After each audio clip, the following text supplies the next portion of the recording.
لقد كان الملك عبد الله رحمه الله ملكا عادلا، أحب شعبه ورعاه، فبهذا له شعبه الحب والولاء.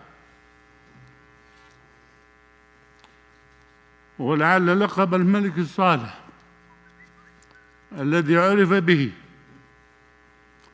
هو أكبر دليل على ما قام به من إنجازات حققت للمواطن الأمن والاستقرار والازدهار. فوداعا أيها الملك الغالي،